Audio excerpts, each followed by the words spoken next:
Samedi 24 mars à l'Auditorium Régnier 3, après la courte pièce de Luciano Berio, Sequenza 6 pour alto, interprétée par Levan Skurgitier, l'Orchestre Philharmonique de Monte-Carlo, sous la direction de Kazuki Yamada, a interprété Éclair physionomique, fantaisie symphonique, après Paul Klee, d'Éric Montalbetti, une création mondiale, commande du Printemps des Arts de Monte-Carlo.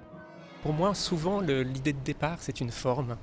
Et après, je cherche à travailler le matériau, les éléments à partir desquels je vais pouvoir vraiment réaliser ce voyage.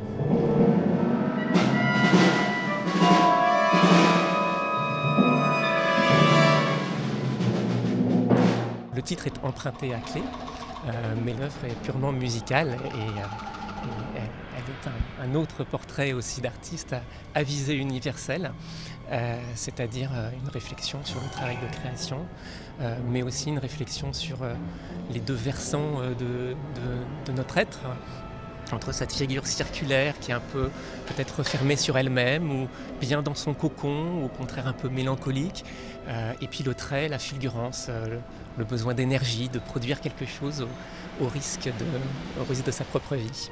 Alors jusqu'à ces derniers jours, cette œuvre, elle était sur le papier. Vous l'avez entendue travailler, préparée par l'Orchestre Philharmonique et le maestro Yamada. Vous avez assisté, j'imagine, à ce travail. Comment ça s'est passé ?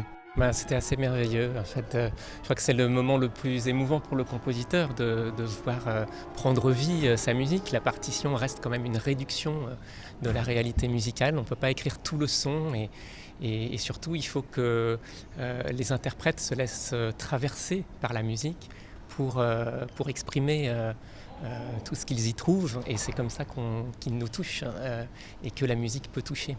On a vraiment besoin d'eux comme des acteurs au théâtre, et j'ai vraiment beaucoup apprécié le travail, l'engagement des musiciens de l'Orchestre Philharmonique de Monte-Carlo et la manière dont Kazuki Yamada avait travaillé sur la partition et ce qu'il en fait, sa lecture qui est très proche de ce que je recherchais et en même temps qui s'est manifestement vraiment approprié comme je l'espérais.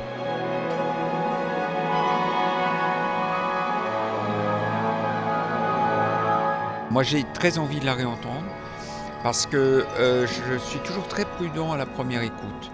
Une première écoute, pour moi, suffit jamais. Et vous pouvez le faire l'expérience avec une symphonie de Mahler. Quand vous réécoutez une symphonie de Mahler ou je ne sais qui, que vous réécoutez 3, 4, 5 fois, vous n'allez pas du tout l'entendre de la même façon. Donc une œuvre, la particularité de la musique, c'est quelque chose qui n'est pas achevé. C'est quelque chose qui est toujours dans le mouvement. Et c'est pour ça, selon l'interprète, selon le chef, c'est ce que vient de dire Eric, eh bien voilà, il va avoir une interprétation, c'est le mot exact.